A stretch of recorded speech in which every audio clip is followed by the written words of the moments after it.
Welcome to the RPG Book Club, a podcast where we play a little bit of a video game and talk about how it makes us feel. I am Sam Allman. And I'm Maddie Webben. And today we'll be taking a detour from Final Fantasy X to allow Eli some time off, and we'll be bringing you guys a discussion of our favorite topic, Homestuck.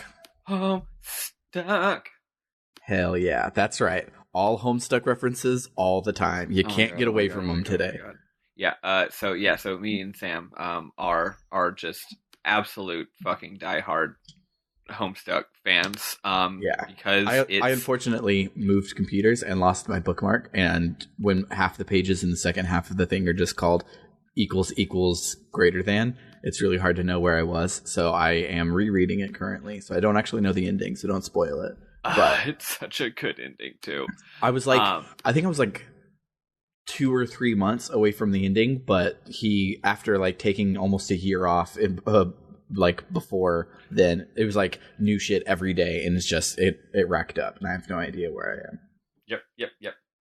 Homestuck is we're not really the right age group for Homestuck. Homestuck is usually for a little bit younger people. And also, I'm also not like a big Tumblr fandom type person. I don't really fit any of the criteria. The thing about Homestuck is that it is one of the greatest works of literature of the 21st century. Do not at me.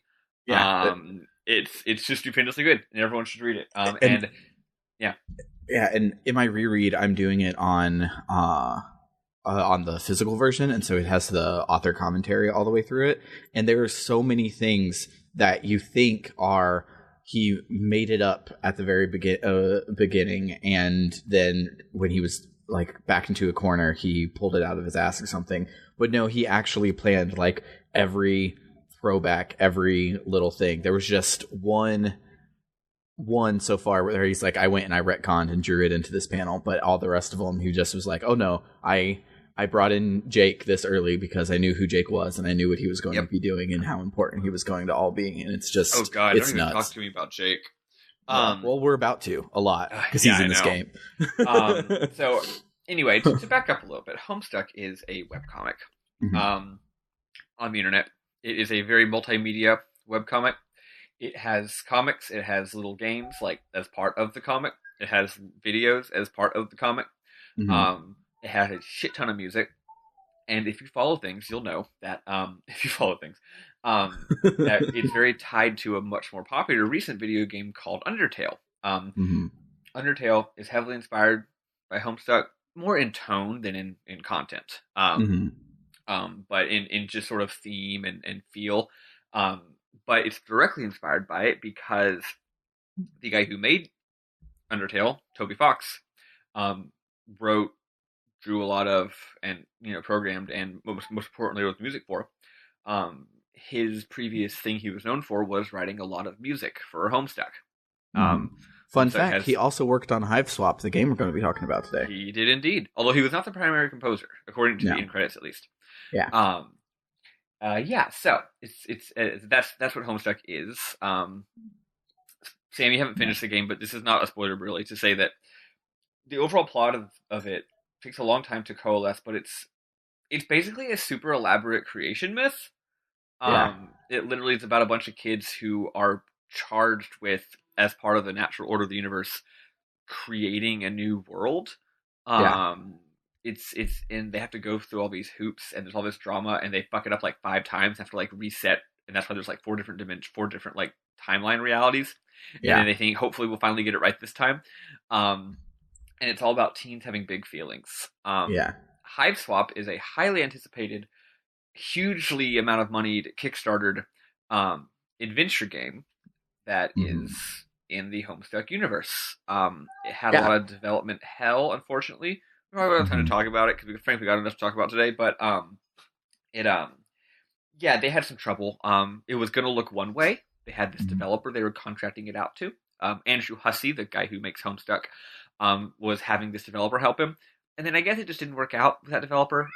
Some people allege that the developer did some really shitty things, like they were dishonest or bad.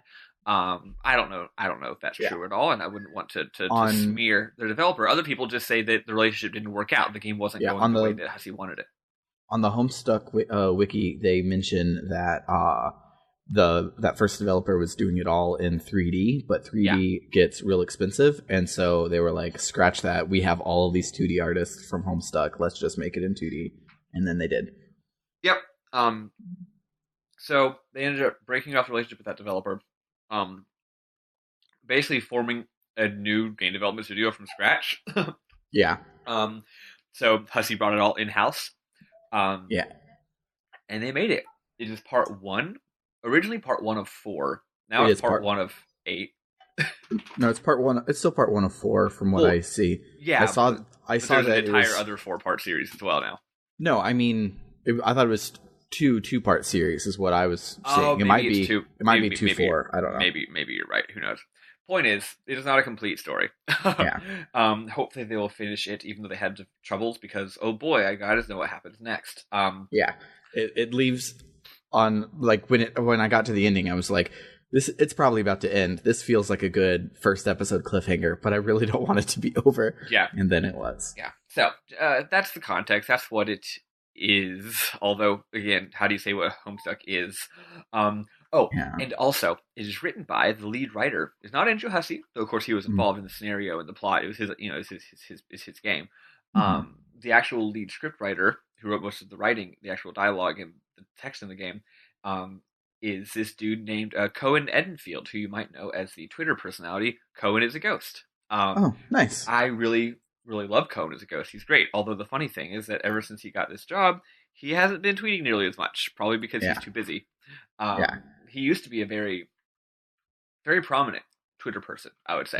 But I think he just has a life now. He has this game, but also like he has like a job doing using his degree. You know what I mean? Like that kind of stuff. So, but I think he should focus more on what I care about, which is tweeting. Yeah. Whatever.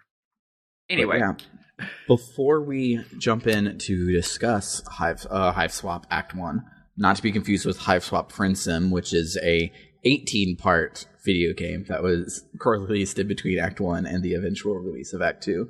Wow. But the poll for our best of the rest, our BotR poll, finished this morning, and in the last moments of the poll, someone switched their vote from Shining Force over to Okage. So Okage Shadow King has progressed to the second round, and Shining Force has moved on to the elimination bracket. So Sega representation still. So Andrew, I know you're out there, and I know that you are sad about this. Go create a bunch of fake accounts and send us lots of money, and Shining Force can still win. Like, we have the elimination bracket for a reason. So if you are sad that we're not going to be playing a Sega game, you can go in about 3 weeks. Shining Force will go up against whoever loses the next bracket, and you can vote for them there, and they can come back and they can win the whole thing. I did not realize it was double elimination. Yeah, I'm extra as shit. You're so it should be extra, especially considering there's only 4 games. Yeah, double elimination for 4 games. Okay, Sam. My favorite thing about it being double elimination is it's like almost like data harvesting to know what games you guys like. That's because true. It puts every game versus every other game at least once.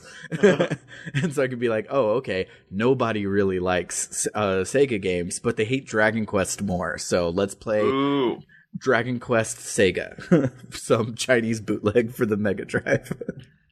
That's true. Yeah, we're just collecting data on you, and we're going to sell it to companies. Yeah, we're going to sell them to our company, RPG Book Club LLC. Yes. But yeah, so match 2 can begin. I forgot that I had put this in the script to be telling you guys today because I have not made the post, so I will do that when we hang up. But match 2 will be Dragon Quest V versus Magic Knight Rayearth for the SNES, and not trying to call it early, but please let us play Dragon Quest. Just vote for Dragon Quest, guys. Just do it. Just do hard. It. Just fucking do it. Just vote for Dragon Quest. And the game's cheap on your phone, and it's beautiful. Just do it. It's great. Just do it. It's great. Just let's fucking play Dragon Quest. We love Dragon Quest. We love it, folks.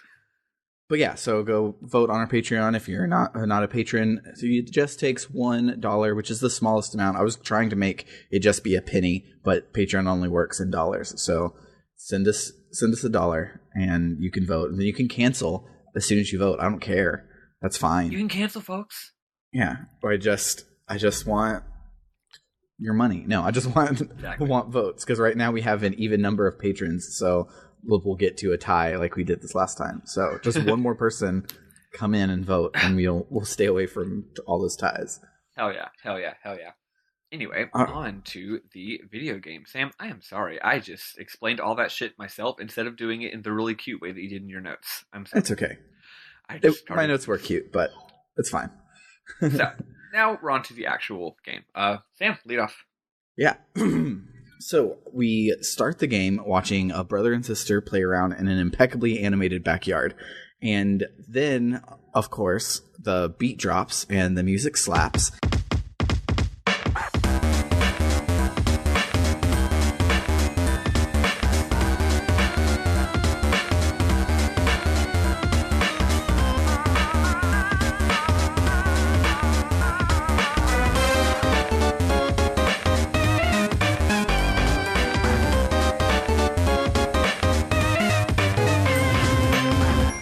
And the big monster from Skyward Sword, but like a centipede version, comes out of nowhere and attacks the boy and girl. So our heroine, Joey Claire, distracts the monster from eating her brother and runs inside, and we begin playing the game in her room. And right away, the very first thing that I realized was it's been a long time since I've read new Homestuck words. Like right now, I'm rereading, and so it's just like this is great. I just love. I got the same feeling. It felt like, I don't know. It felt like coming home or something. It felt like coming Homestuck. Another thing was as Joey runs past, as soon as Joey runs into her house, as soon as she gets into the house, I'm like, my heart again had feelings. I was like, oh my god, this is a house in a Homestuck. In a Homestuck story, because in true Homestuck fashion, she runs through her house, and her house is just littered with bizarre objects. Homestuck has this thing where characters, especially characters as dads, tend to be obsessed with like one or two objects, and that's it. Mm-hmm. And there's just a zillion of them everywhere. So in this case, she's running through her house, and there's just a zillion like stuffed, taxidermy animals. Taxidermied animals everywhere. And there's also just like a zillion like weird blue statues, and there's also like a zillion like weird like suits of armor, and they're just like littered, like not with any aesthetic or beauty, just like, oh, this house is like 50% house, 50% like storage unit. You know what I mean? Yeah. And that's just the Homestuck style. Like that's what a person's house looks like in Homestuck. And it just made me so happy to see that. The first line of dialogue is in classic Homestuck fashion. It says, "Your name is ... and you click, and you're expecting a name entry form, and it says, "You're gonna need a minute." Yeah, it's so you have to catch your breath on the inside side of the door. Yeah, and it's great. I love it so much. But so the plot is fairly light because it's all world building, because that's kind of how Homestuck does it. It kind of meanders so that it can world build a lot, and then bang bang boom, shit happens. But some of the world building, because our first quest that we have to do is tell our brother that the monster isn't chasing us anymore, so it's probably going after him. So we need to get batteries for our walkie-talkie, and we do that by exploring her room and learning a lot about her. And the very first thing we learn is that her babysitter is Roxy Lalonde. It doesn't say it right away, but you see there's a snow globe with a wizard in it, and you pick it up, and it's like, your babysitter gave this to you. She seemed drunk, but you like it anyways. And you're like, oh, okay, a wizard with drinking? It's Roxy. Yeah, I was like, oh my god, what? Her babysitter loves wizards? Yeah, the game hits the lore immediately. I wasn't expecting it. When people say, "Oh, this takes place in the blank universe," I'm used to things like, I was trying to think of one off the top of my head, but like video games always will be like, "Oh, this is in the Mega Man universe, but it's about Mega Man ZX Advent," and they barely will ever touch anything besides a stray reference to X and Zero every now and then. But these are all their own characters doing all their own things. Yeah. But then this game is like, no. spoilers, this is Jake Harley's kid, and this is Roxy Lawn's babysitting ward, and it's just like, what the shit, man? Yeah, like right off the bat, like hella involved. I thought it was going to be like, here's some unrelated kids on an adventure that also involves trolls and Homestuck shit. Mm-hmm. You know, because the setup for the game is Joey's going to get transported to Alternia, where all the trolls are from, and like that could happen in theory to anybody. Like it doesn't have to happen to one of the 8 main characters of Homestuck, but here it did, and it's nuts. But what's cool is because in all 8,000 pages of Homestuck, Jake never mentions that he had a kid. They take care of that in the best sad stuck sort of way, where he just never comes home. When he comes home, he just drops off shit from his adventures and then leaves again. And it's like, the reason Roxy is the babysitter is because Jake isn't there, and it's sad and it's great. Yeah, this game totally pulls like a Chrono Cross on all of your beloved characters. Guess what? Turns out Roxy is still an alcoholic, and it's really just like an actual Homestuck. It starts off as funny, and then it acknowledges that that's not funny. Yeah.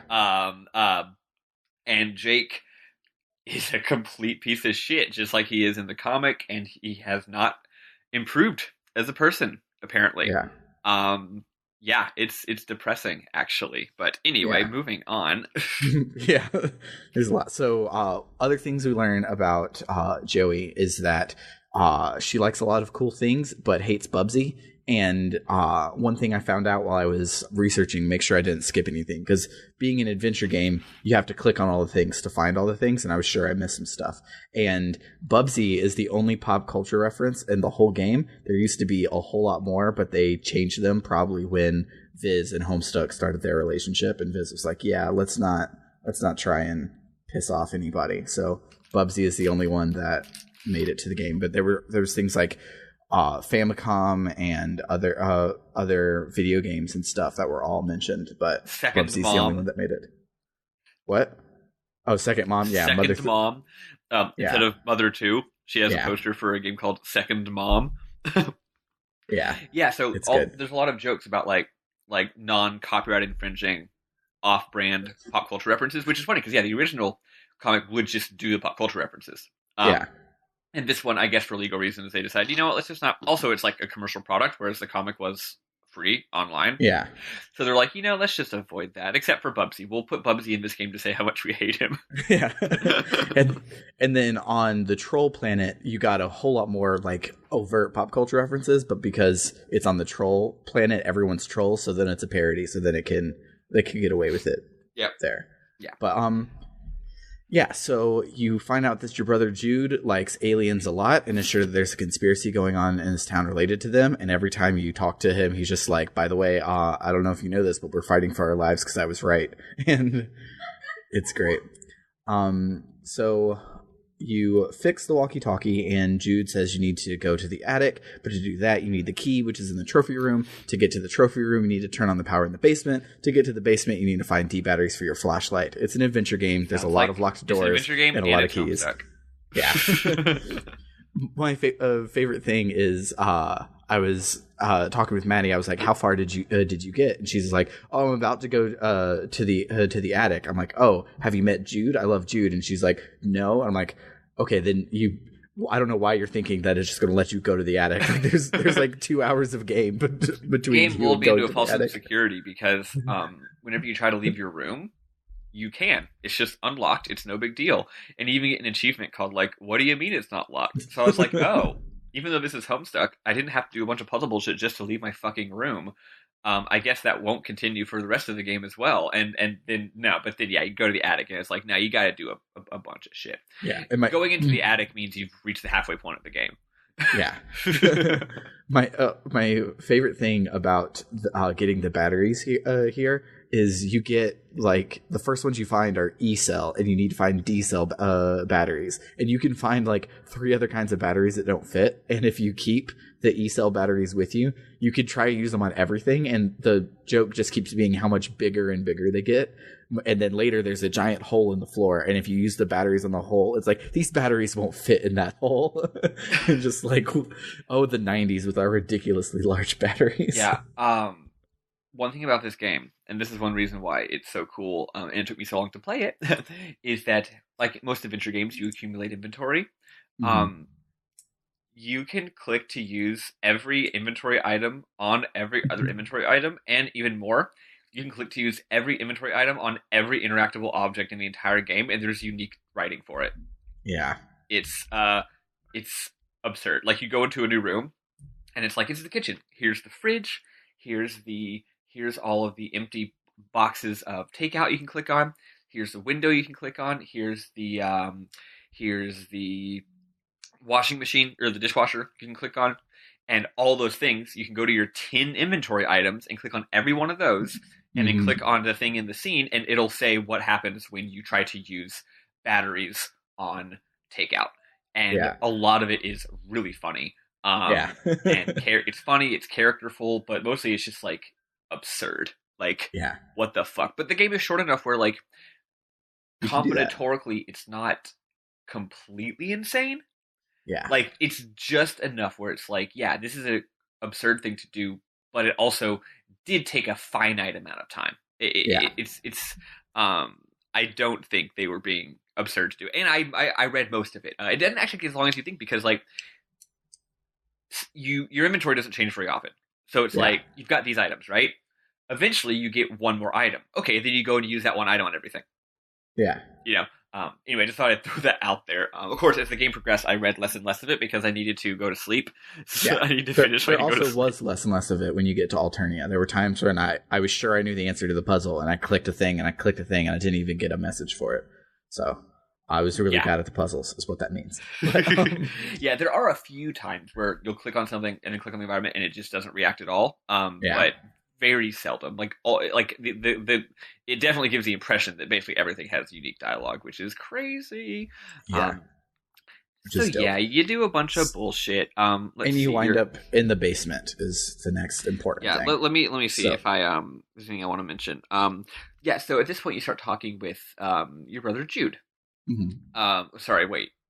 Yes, his name is Jude, because your name is Joey. Got it. All these J names. I know. In classic HOMESTUCK fashion, the characters always follow very specific naming conventions. Yeah.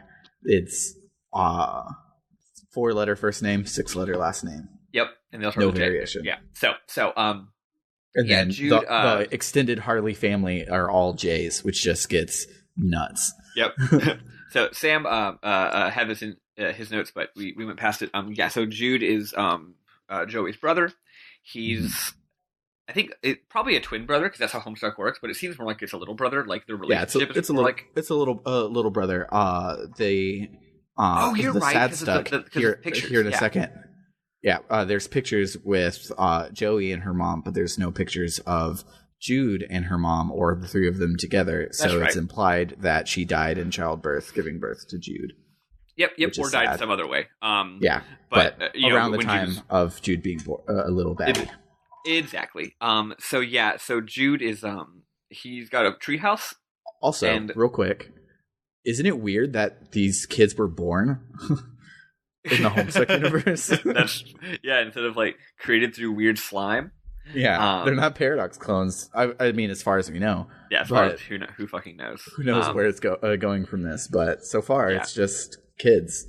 So you and Jude the whole time are talking via walkie-talkie. You can click on the walkie-talkie pretty often and hear some dialogue, either important plot dialogue or just like reminding you where you need to go dialogue. So Jude's thing is that he's very obsessed with like this sort of make-believe, like exaggerated thing of like, oh, I'm a spy, I'm a super spy, I'm uncovering the conspiracy, don't come into my treehouse, it's my home base, and I'm unraveling the conspiracy. And of course Joey's just like, little brother, having an active imagination. But guess what? When alien monsters are attacking you, you think, oh, maybe my brother isn't just having an active imagination. He takes everything very seriously. He's like beep. He's like, over. I use proper talk. At one point he says over, and then he realizes he needs to say something else, so he goes unover. Yeah. But that's not the point. The point is he's all like, oh, we have to be operationally secure. Like, don't say certain things over the line. What if the enemy is listening? Oh, you need to do this simple task. Go through this door. Well, I hid the key in a very hard to get to place for security reasons. Sorry. So that's sort of what's going on in this first part of the game is you having to go through all this bullshit, mostly Instead because of your opening brother. the door. And your brother trying to help you, but also, even though he takes it also seriously, he also like fucks up. So he's like, I planned this all so much. Yeah. I planned this all so much in advance for any contingency. And then you're like, okay, I need marbles. And he's like, fuck. I put all the marbles in my treehouse with me. I forgot to put any marbles in that room. Yeah. So anyway, yeah. So you get to what's the first strife of the game? Basement, so right? The first strife is it's in the basement where the serpent monster follows you in, and the strife is really cool. You can fail spectacularly at like 5 different levels as you go through it, and there's a bunch of if you go and read Homestuck, when you get to a strife panel, there's like big text that pops up to like describe your moves, and there's a different move for every item you try to use, everything you try to use, and when you try to use it, because it's like a small puzzle to actually get past them. And how you get past the serpent monster is you use your ballet slippers to gracefully abscond past it. And then you get to the trophy room, which is where Jude has set up this crazy puzzle for you to figure out. It's the one that requires the marbles. But when you get there, there's a monster that has too many feet. He has 2 tiny little feet hanging off of his chin, and he's so cute. And you distract it with dog treats for the second strife. So then you are now Jude Harley. And So you switch characters, and you're playing as Jude now, and then you do more clicking on things to learn about this other character, right? Mm-hmm. Yeah, and the first thing that happened is like Jude's like, oh crap, and then the game changes, and then it says you are now Jude Harley. I literally was like, okay, so yeah, this is definitely Granddad's kids, like 100%. Like I like had a feeling, and I was like, well, how is it going to be? Is it going to just be like a reference over to Granddad or what? But no, this is like canonically Jake's kids, and it's great. And again, so Jake is like, he's just weird and selfish, and also has weird issues with women. He has all these. He has a lot of. He's one of the few characters who doesn't really get. I guess it's a little bit of a spoiler. He doesn't really get any redemption at the end of the story.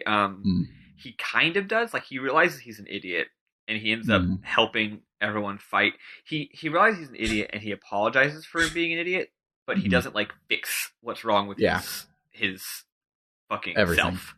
Yeah. You know, so presumably he just continues being shitty, which is great. So Jude has to, so you got to send Joey some marbles, right? Yeah.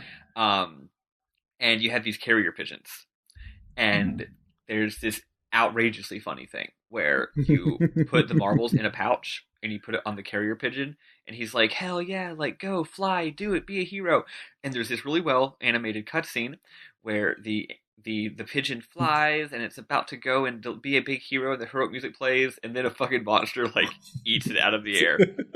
It's the funniest shit. It's so good. And Jude is like, he is like, he's like so sad. Yeah, because as you like click around and do everything, Jude's talking about how like his carrier pigeons are like his babies, and then his favorite one, Fry something. I forgot. I have something. It. Who knows? Yeah, but he's like, this one's my favorite. He's going to do it, and that's the one that gets killed the first time, and you're just like, oh, whoops. It's Frohike. That's the one. Yeah, Frohike. Yeah, it rules. And then you send a second pigeon, and instead of getting eaten, it just flies away. Yeah. And then the third one, they make a big deal about how he hates this pigeon. He's like, this pigeon sucks. I hate him with my life. I loathe this pigeon. He's a pathetic piece of shit pigeon. So you throw it out there, and he flies right where he's supposed to go. And then all of a sudden you start saying how this pigeon's amazing and he's your favorite pigeon. And he even changes his name. Yeah. Like when you first click on the bad pigeon, they're saying his name is I sent it to you in the chat. His name is come on. Remember. This is so important. It's not important, but Langley. He's like Langley. No, I hate Langley. Langley's the one. It was the second one that flew away. I don't know. No, definitely not. I'm on the wiki. Oh, okay. Never mind. I guess I got confused because I thought that the really shitty Joey does change his name from Byers to something else, but I don't remember what it is. Okay, yeah, that's right. Oh wait, hold on. I have a screenshot of it. This is important. No, it's not actually important, but I do need to pull up my screenshots anyway for unrelated reasons. For plot reasons. Yeah. Where is it? Babysitter, Joey, the shitty bird, the story keeps happening. Oh yeah, the movie The Never Ending Story is called The Story Keeps Happening. It's so good. Yeah, I don't remember. Oh, maybe when he's going on and on about how much he hates Langley. So here's the thing. He goes on this big rant about how much he hates Langley. And he does that when you click on the third bird. Oh, okay. Yeah. So you click on the third bird, but he's complaining about the previous bird that just fucked up. Oh, okay. Yeah, that makes sense. I misunderstood. I thought he was saying like, oh, this third bird I'm about to use, I hate him. You know what I mean? Oh, okay. Yeah. That's funny in a different way. It's funnier in your head. Yeah. So Byers gets over and he wins and everything's great. So Joe then has to go and get it, and you strife with a bunch of monsters, and Jude decides to help by accidentally setting the yard on fire. Classic Jude. And doing so distracts him long enough for you to win your strife and get up to the attic. And then there's a big old Caliborn looking ass portal. Yeah, you get to this portal, which is important for there's so many lore things happening in this attic that we won't even bother fucking going into. Every single thing that happens in this attic, I'm like, lore. Something. Everywhere. What's happening? Point is, you open a portal with a big key. Yeah. Yeah, a real big key. That was in your mother's jewelry box, was one of her heirlooms. And so A. Claire is probably going to be like lore important if we ever get to finish this game. Yeah. But so she opens the portal with a key, and as she's flying past, you can see the other Pokemon that's getting traded, and you see this little troll boy, and they stop and look at each other on the way past. And so true to the name of the game, Hiveswap, what happens is you from this universe and the troll from Troll Universe apparently switch places, basically. Yeah, I in my notes I said this sends her to Alternia, swapping places with Damek and ending up in his hive in a situation which possibly borders on the titular. Nice. Homestuck reference. Yeah, I don't know if I should call out all the Homestuck references today. Spoiler alert: we're referencing Homestuck. It's almost like this entire review is a Homestuck reference, or this entire episode. Anyway, then you're in a new scary place. Yeah, and you get to meet Zephyros. He's my son, and I will protect him till the end of time. Xerox is really good. It turns out Hussey has not stopped having very strong feelings about writing stories that are largely about abusive relationships. Yep. That doesn't stop from keep happening. Hussey's really good about writing. Well, again, Hussey's not the writer here. I don't know, but again, like I'm pretty sure he wrote the basic scenario. I'm pretty sure it was just the actual script that was written by Cohen. It says story by Andrew Hussey, which means all the main beats were done. So anyway, just like in Homestuck, though, very, very realistic description of the psychology of abusive relationships, and it's very upsetting, but that's just par for the course for Homestuck. Yeah. It's good. It's good. Xerox is so good. So we meet Xerox by picking up this tablet, and my favorite thing is it hand waves an entire quote unquote plot hole from Homestuck, where in Homestuck the trolls all speak in their own like writing. Every time you see that it's the trolls typing, it's in a different character set, but then they talk with all these people who talk in English, and nobody ever has a language barrier whatsoever. And so in this one, Joey goes and picks it up. She's like, all the words are in a different language that you don't understand, but you can read it anyways. And then you just start talking to Xerox and keep going. It's great. But there you go.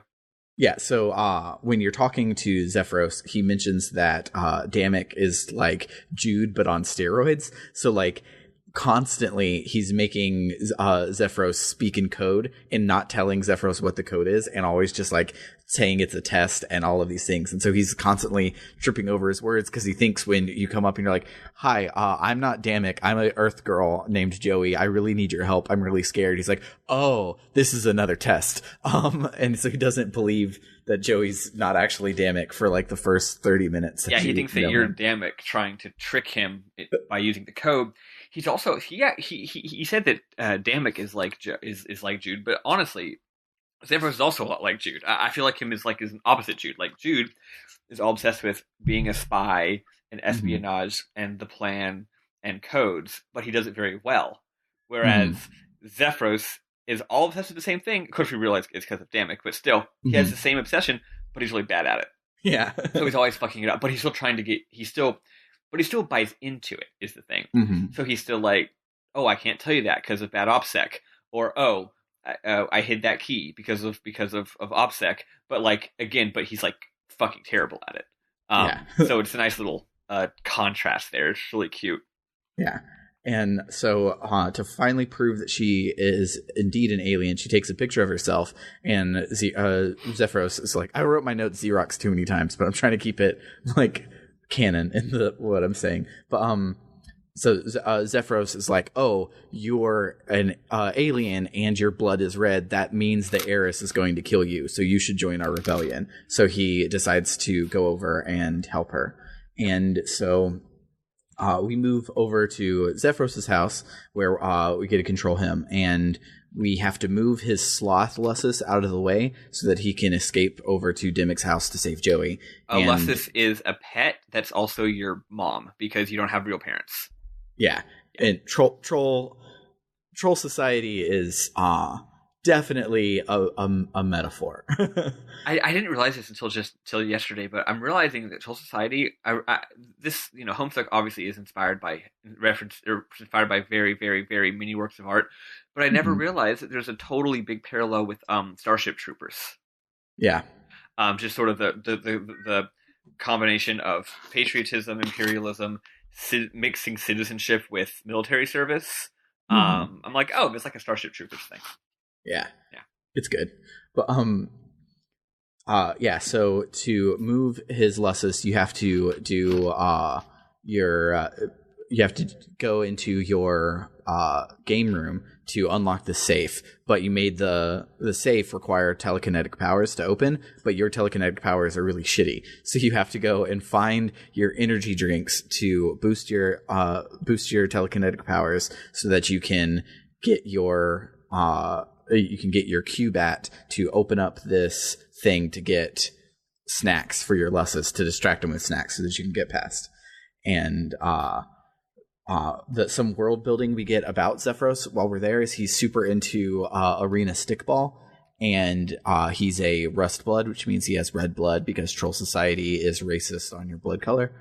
And he has a bunch of really cute pictures with him and Dimmick, which means that maybe Dimmick isn't an asshole all of the time, which like makes the whole abusive relationship like A, way more true, and B, way more sad, because like it shows that like Zephyros sees, this is my best friend, look at us in a band together, look at us eating pizza, look at us having all this good time. But then you see all of the like, I'm doing this to make you a stronger person, but what I'm doing is being an asshole to you type thing that Dimmick does. Yeah, here's the situation that you learn throughout playing the game.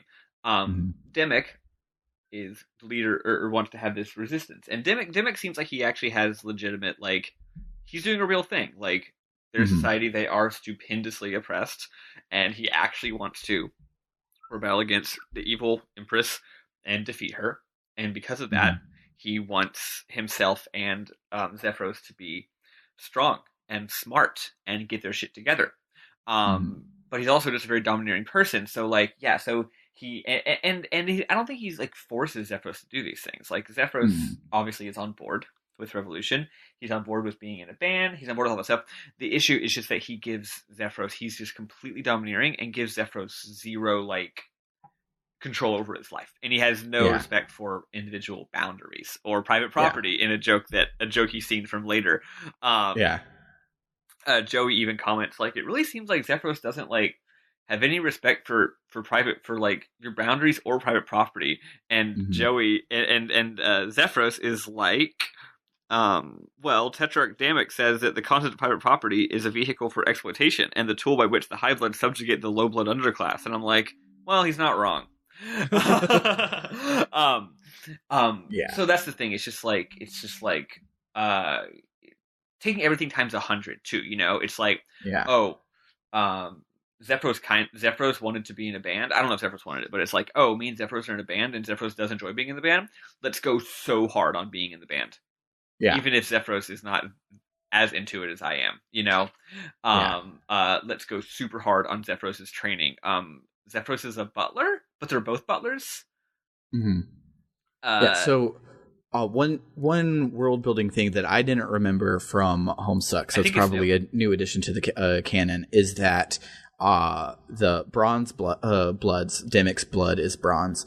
They are naturally gifted leaders, but they're subjugated by the purple and fuchsia bloods. So the number one cause of death for bronze bloods is being killed by a fuchsia blood because they're trying to keep the man down and stuff. And so it's like it was when it was talking about the deer cat, which we kind of skipped over, but it's fine. Later, it's like the number one cause of death for deer cats is protecting their young from an angry ruler that they're trying to overthrow or whatever. And it's really cool. Yeah, it is. Yeah. So, one thing I wanted to bring up, I was going to save it for my memorable moments, but it fits now. So, Joey calls Zephyros at one point, and he goes, you remembered my name. You didn't just call me Xerox. That's the nicest thing anyone's ever done for me. And Joey says, Zephyros, I'm going to do my absolute best to raise your standard of friendship to the point where having your name remembered is not the nicest thing anyone has ever done for you. Yeah, that's a really great part. That's actually basically it kind of sums up the whole Damek and Zephyros relationship as well. It's like, you see all this good stuff, but then just having his name remembered made him this happy. And so the situation is that Joey cannot leave the house that she's currently in because there is she can't even leave the room that she's in because she got chased into a room by the Lustus of this house. It's this big, beautiful, what's it called? Patronus looking ass deer creature. They keep calling it a deer cat, but it's definitely a deer dog. But it chases her in there, and she's like, "Oh, what do I do?" And Zephyros keeps being like, "That's weird that it's attacking you. Usually he's so nice. I don't really get it." So Zephyros is like, "Okay, well, I'm gonna help you." What is he actually gonna do to help? Oh, he's just gonna go over there. He's going to go over there because the Lustus knows him, and so just be like, "Hey, look, Demek's in an alternate universe. This is Joey. We're going to help out. Everything's going to be fine." Yeah. But right as Zephyros goes outside, he gets nuked. Like literally, an evil robot drone drops a fucking nuclear bomb on his house, and everything falls apart, and he gets buried in rubble. And then for the rest of the game, the whole time he's just buried in rubble. And if you switch over to play as him, all you can do is like there's so many things you can interact with on the screen, but Zephyros is just like I can't see it because I'm under all of this rubble. Yep. And the whole time though, he's so chipper. He's just so happy. He's like, it's not that he's happy. It's more that I'm pretty sure he's just learned to deny himself and never Hmm. complain about anything because of his abusive relationship. But the funny thing is, in this case, it's not even Damek hurting him or Damek hurting doing it, but he's still like he's like, no, everything's fine. I'm not upset about anything. Everything's good. Um, Yeah, what's and one of the every time he signs off when you're talking to him, he's just like, "All right, it's getting hard to stay awake, so I'm going to focus on blinking my eyes a lot real quick." Yep. It's Let's just like see. you're dying. Why are you so happy? Here it is. She's like, she goes, look, man, just make sure you keep. I'm gonna try and save you, so just keep pressure on your wounds and don't move. And he goes, oh, that's okay. The weight of the rubble crushing my body is pressing down on my wounds and preventing me from moving at all. XD, like smiley face. And she goes, man, Xerox, buddy, we've got to work on your concept of what's okay. Right? um. So yeah, so then you're Joey, and you do a bunch of stuff. Frankly, Yeah, the nuke jostled some boxes so that you can climb up them and go through a vent and then explore the rest of the house. And not a whole lot really is important. Like you crawl through the vent, then open the door, which causes a security lockdown. So you do a 2 times snake password combo bob, and then you investigate a really gross kitchen, and you acquire milk ? And bowl ? And then you ascend to the attic to get a sweet ass hover pad. Then you leave the milky treat for the Lussus. hold on, pause real quick. So the issue is Okay. you need this hover pad because that's Yeah. what's going to that's the item you actually need to save Yeah. Zephyros. He's buried under rubble. You can't lift Yeah, the that's rubble what or it is, him. yeah. So you need this hover pad thingy. It's just a device that can levitate things, right? Yeah. But so you get the item, which is good, but you still can't leave your house because of the big monster. So that's when you become aware that okay, it slowly dawns on you and on Zephyros and on Joey that Joey is going to have to make use of her primary character trait, which we haven't discussed. Yeah, turns out, first of all, we were both going to gush about this at some point anyway. Joey's an amazing character. She's so good. Oh my god. She's already one of my top Homestuck characters. She's really great. So what her thing is, she loves animals.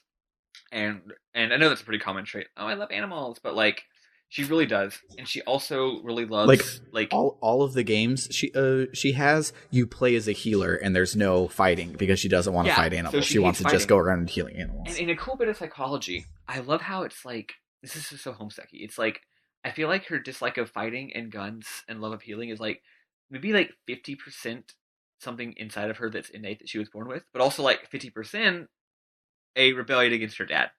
Yeah. Right? Her dad loves to kill animals. Like almost every puzzle in the first part of the game could be solved by shooting the monsters and leaving. And Jake left guns everywhere. Dimmick leaves guns. They're all loaded too. Everywhere. And they're all loaded. They're all ready to go off. And Joey's just like, I will never use a gun. Yeah. And it's good. Like it makes the puzzle better. She doesn't play games where you use guns. And all she wants to do is to heal animals and to heal people and just be a sweetheart. And it's cool. And one thing I like about it is that's obviously a very traditionally feminine trait. And so far I feel like Homestuck has mostly trafficked in female characters that are of the more like strong female character stereotype. Like they're badasses, which, the whole strong female character stereotype is like, oh, we're going to do feminism. It started in like the 90s and 2000s where it's like, we're going to do feminism by having female leads that are just as badass as the men. AKA, we're going to just not have there be anything feminine about them. Yeah. Right? Because femininity is stupid. It like started in like such a good way, but then after a while you're like, okay, so now every movie just stars Princess Leia. What happened to like the Breakfast at Tiffany's type of girls? Like those girls still exist. Why aren't they in any movies anymore? It's like we're being weirdly misogynist because we're saying that the only way for a woman to be worthy of being the hero is by getting rid of traditionally feminine traits because those are stupid. Whereas, but not here. Joey, her personality wise is she's does not have a lot of that traditional femininity. She looks tomboyish. She's rambunctious. She's tough. But her interests are these traditionally feminine interests of nurture and healing and stuff like that. And I think that's really cool to see those sort of traits be foregrounded and celebrated in a character. Yeah. Also, And she's like just literally really funny and great. saves the day. Yeah. So anyway, Yeah, you and find out that the Lussus is hurt. He's a Yeah. hurt, angry creature. So you do all this shenanigans, Yeah. like distracting him with milk, etc., etc. And then finding a big book of Alternian biology, Yeah, so that she's you like- can look it up to see what the matter is. Yeah, she's like, oh man, I can't wait to be a veterinarian on this animal on an alien planet that I have no experience with. I hope this book has the animal in it so that I can find out what's going on. But And it does. what I think was a cute joke, the reason why he was upset is like the most cliche trope ever, which is that he It's had so good. a little spike in a thorn in his paw, which is like, how Yeah. many cartoons has that been in, right? Right? So also, like, she really needed a book to tell her to take the thorn out of the paw. Right? It's so good. So anyway, the Lussus now likes her, and she gets Yeah. on top of it and rides out into the middle, and Mm-hmm. she, plot-wise, she saves, she rescues Zephyros, and they ride Mhm. off into the sunset to go get help from someone else to start the next phase of their journey, and that's the end. Yeah. Zephyros is like, we need some help, but Dimmick's not here, but we have I have a mutual friend with Dimmick that could probably help us. And so they go off to go and get it. And then you see, as they're riding off, they take a selfie together, but then Triza, the heiress, also takes a selfie, because there was a joke where he is like, because Joey was like, why did she just bomb your neighborhood? And he's like, I don't know, probably the flames made a good background for her selfie. And then we see Triza take a selfie with the flames in the background. Yeah. So she's like this evil like empress who likes to destroy everything and oppress everybody, but she's also just like a basic Instagram bitch. Yeah. But is Triza a troll that we know? no, it's a new one. Okay. Because obviously, because it's like her destiny, she looks a lot like a bunch of the trolls. She looks like a bunch of them. Yeah. But it's been a while since I've been there. I was like, is she the Batter Witch or no? No, she's not. But no. But yeah. But yeah, so one thing to mention right before you leave, the climax of the game we already mentioned earlier. It's Joey is trying to save Xerneas from the rubble, Zephyros, and he's having a mental breakdown basically about how he's worthless, he sucks, he can't do any good for anybody, and Joey's been putting up with it this whole time. But at this point, she basically like loses it. Yeah. And let's see. I didn't take a screenshot of it, although Sam I think sent me one on the chat earlier. Yeah. She just loses it and gives him like the ultimate like loving friendship pep talk ever, saying like friends says, do not let friends be that way. Oh, go on. Yeah, I found it in our chat. She goes, I may not know anything about the social customs of this crazy alien planet, but I know that a real friend would never stand by and let you think and say those things about yourself. I don't think you're nothing. In fact, I know you're not nothing. And that's when she decides she's going to go and save him. And it's good. Yeah. It's cool as hell. And I can tell this is a climax because this text conversation goes on for like a long time. And it goes like hard with the emotions. And I think the music even changes to be like sad, like dramatic feelings music. So I'm like, oh, this is the climax of the game. Is him having and that's how Homestuck works. The climax isn't when you fight the bad guy. The climax is when you tell your friend that they need to believe in themselves, because they suck, or because they're being down on themselves. So Joey's awesome, and it works. Zephyros actually does like get some confidence and be like, I need to stand up for myself. I am my own person. Maybe I'm not totally believing you that Dimmick is bad for me. I still think he's my friend and we're best friends and it's not a bad relationship, but like, okay, I guess I am kind of realizing that I should think more highly of myself and not just feel like shit all the time. Okay. I think I kind of get that. And that's it.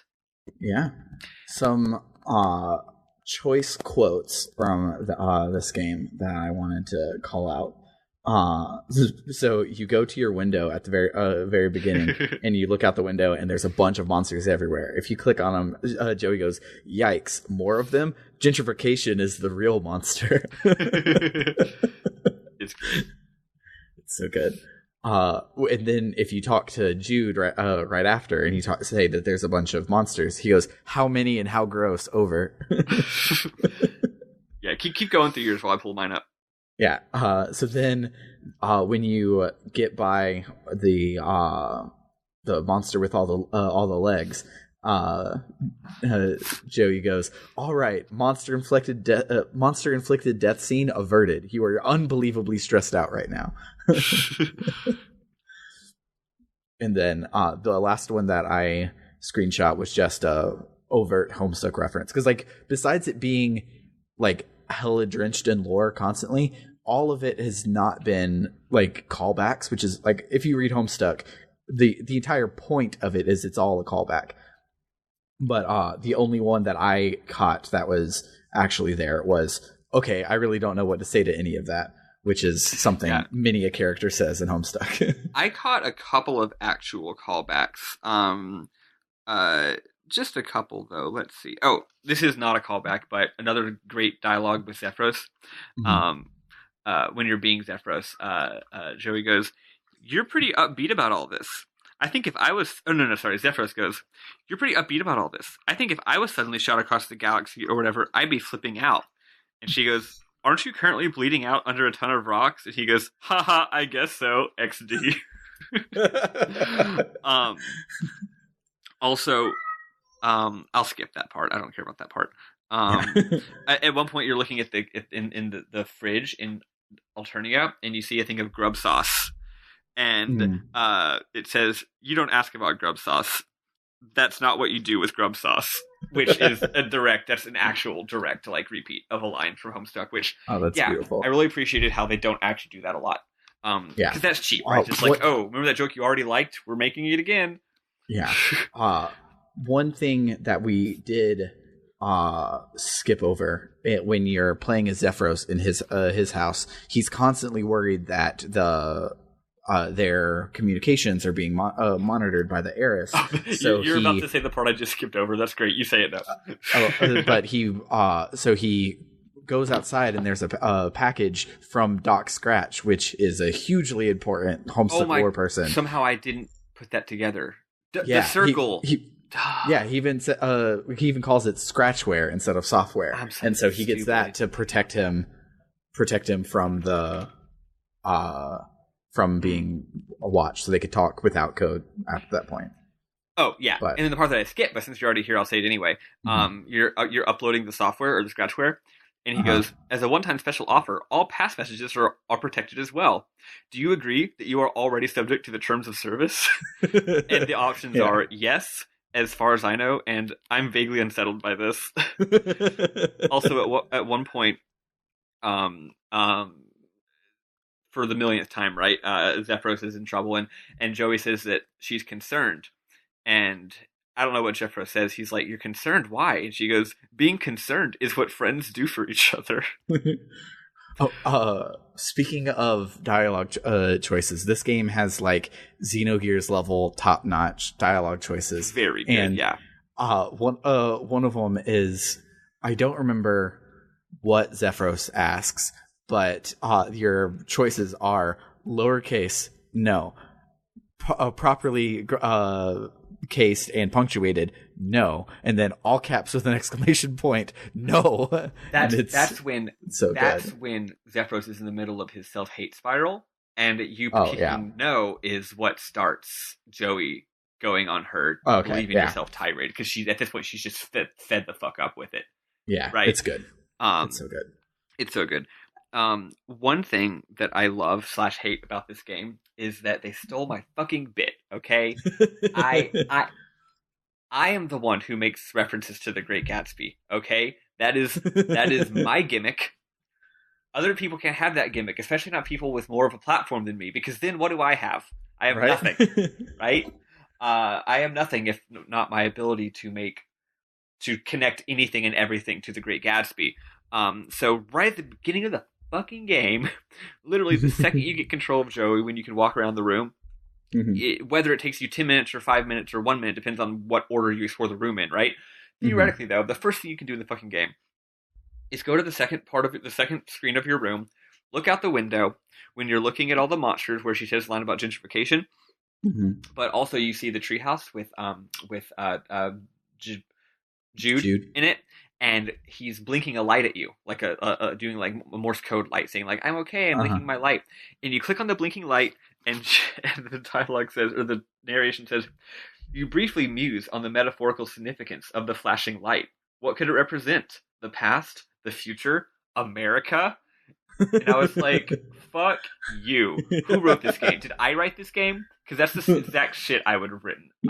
And I'm so mad. I'm so mad because, like, yeah, I thought I was the only game in town when it came to making extremely stupid and constant, unceasing references to the Great Gatsby. But apparently, Cohen is a Ghost is on the same page as me.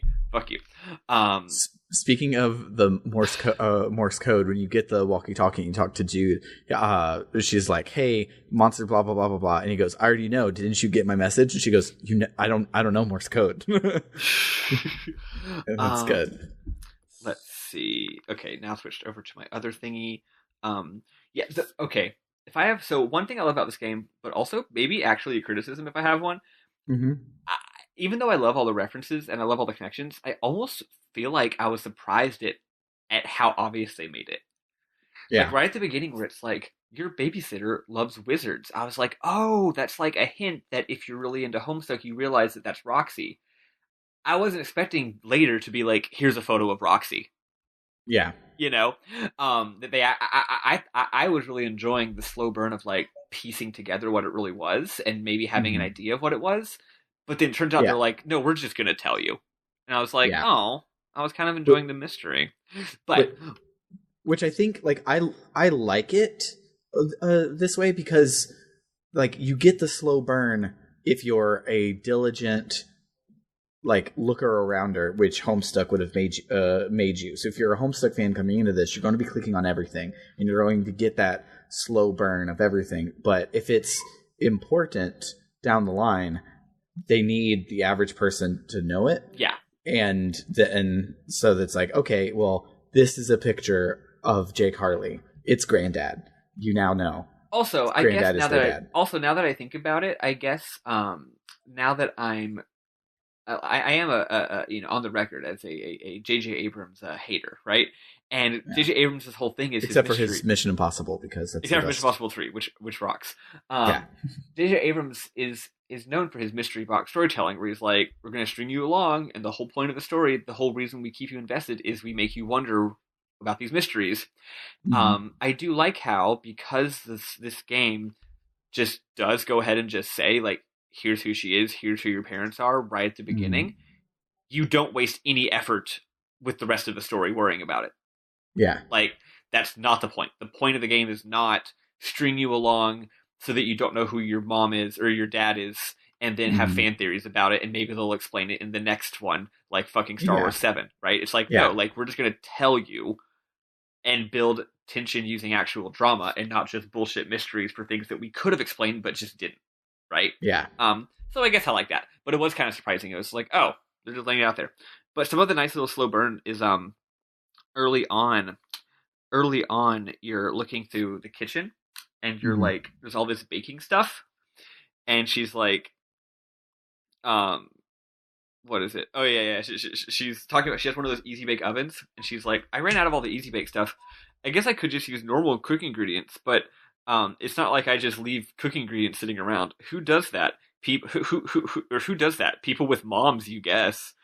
And it's like, oh, that's how you know she's an orphan, right? Yeah. Also, there's a great part. This is such a weird thing. This feels more like a Ryan North thing. They exclusively Ryan North was also one of the writers, so okay, there we go then. Okay, I didn't notice that. Yeah, okay, because there's a lot of Ryan North in this writing. One of the many Ryan Northy parts of his writing, websites are exclusively referred to as apostrophe sites. Yeah. Because sites is an abbreviation of websites, right? So they always put the apostrophe for sites. It's hilarious. Yeah. She also refers, instead of her online friends, because you didn't have those in 1994, she just has her webbering. Yep. Which is a word I hadn't thought of in almost 20 years. That's a blast from the fucking past, right? At one point she's using a key, and the key, if you try to use batteries on the key, she goes, it doesn't need batteries. It's more like, you try to think of a comparison to illustrate that this key isn't digital, but you just can't find the right analog. So that shit happens anytime you click on two items together. Also, there is one more pop culture reference. So in classic Homestuck fashion, the main character is obsessed with a pop culture thing that is something that is real world thing that I've heard of. It's not super popular, but it's not obscure either. It's like a weirdly off kilter thing that like your average reader probably is aware of it but hasn't actually read it, which is what makes it funny that this character is like obsessed with it, right? She loves the show Clarissa Explains It All. Oh yeah, I keep forgetting about that. Yeah, and it's just offhand references, like what would Clarissa do in this situation? And I'm aware of Clarissa Explains It All, but have never watched it. It was Disney, right? No, it was Nickelodeon. Early Nickelodeon. It must have been before I had Nickelodeon then. Yeah. Or I just wasn't on at a time where I watched it. But yeah. And so that's her thing, right? Like with Jane, it was Arrested Development. With John, it was Con Air. And with this, it's Clarissa Explains It All. Yeah, and it's so good. Like you get to Damek's computer, and instead of trying to use it to solve any of your puzzles, you're just like, I wonder if he makes games on it to pass the time, like Clarissa from Clarissa Explains It All. Yep. There's a point where you get to choose whether you want to trust Jude, and the two options are I trust you and trust is for chumps. Of course, I picked trust is for chumps. Oh, there's also a great part where you click on a portrait of your mom, and it says, ooh la la, that their mom is looking très glamnifique. When you grow up, you hope this is what mirrors will look like. Oh, I didn't notice that part. That's really so sweet.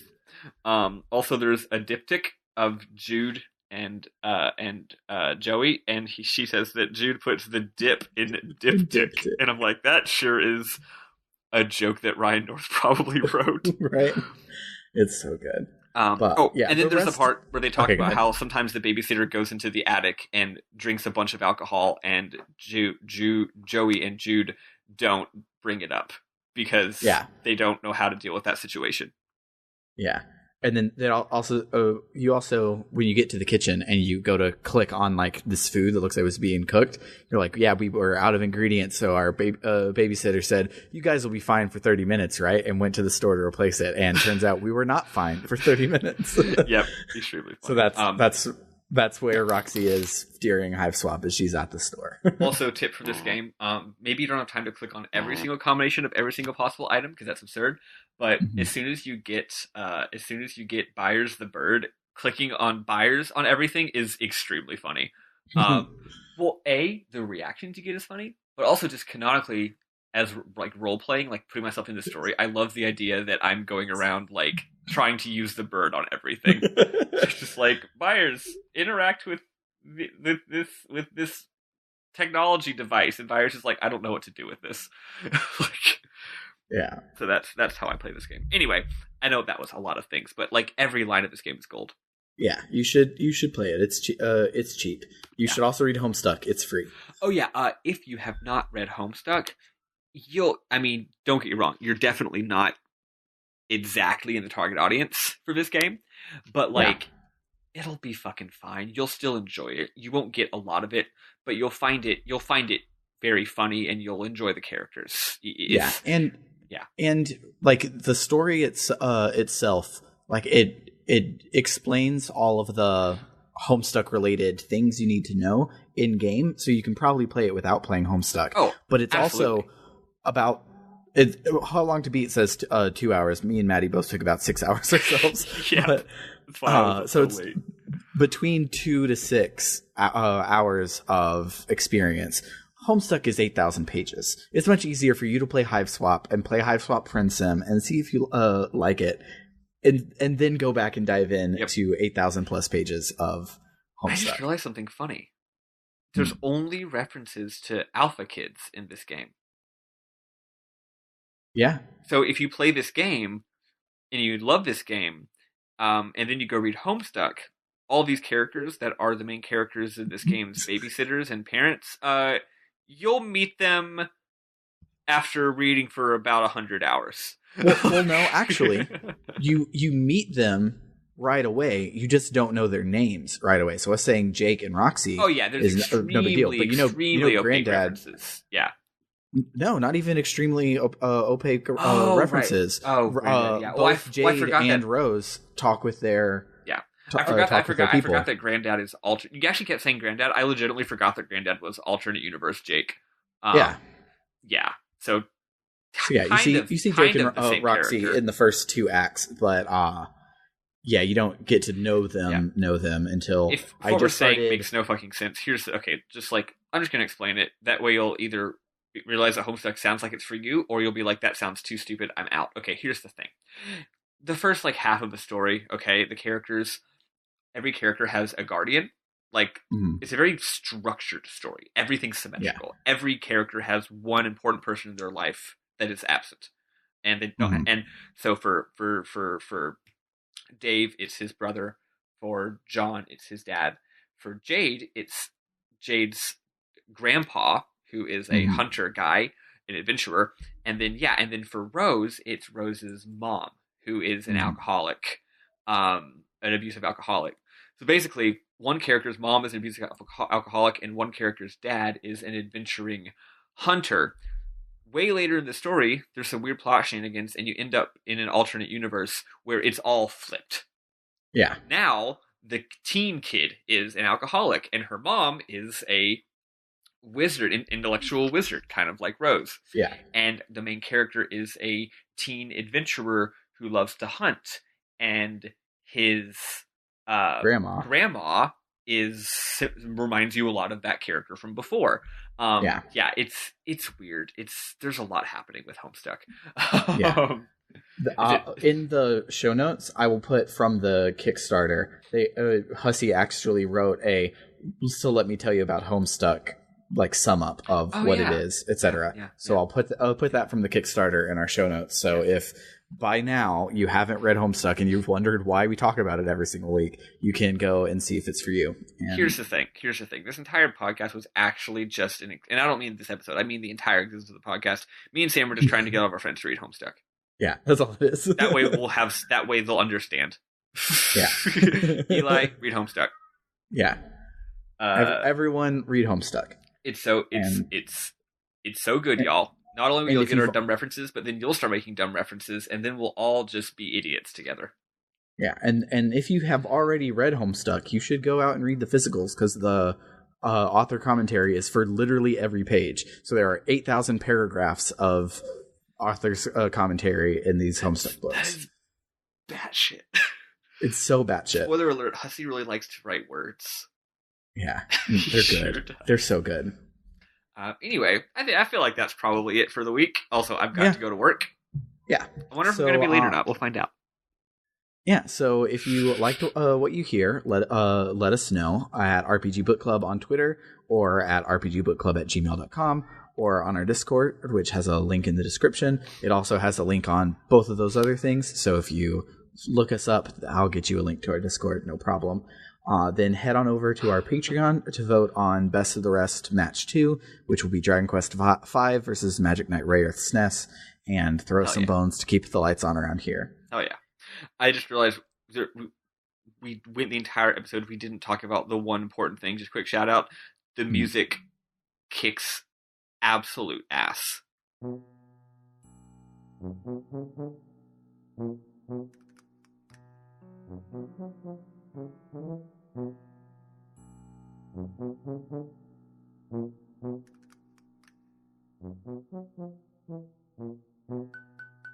Yeah, the best track is at the beginning, and then there's a couple just like serviceable good tracks for a while, but then you get to Alternia and the music is really fucking good again. I don't even think that's true. I think everything in Alternia is an absolute banger, but everything on Earth I think is also a banger. Well, not a banger. It sounds like Luigi's Mansion.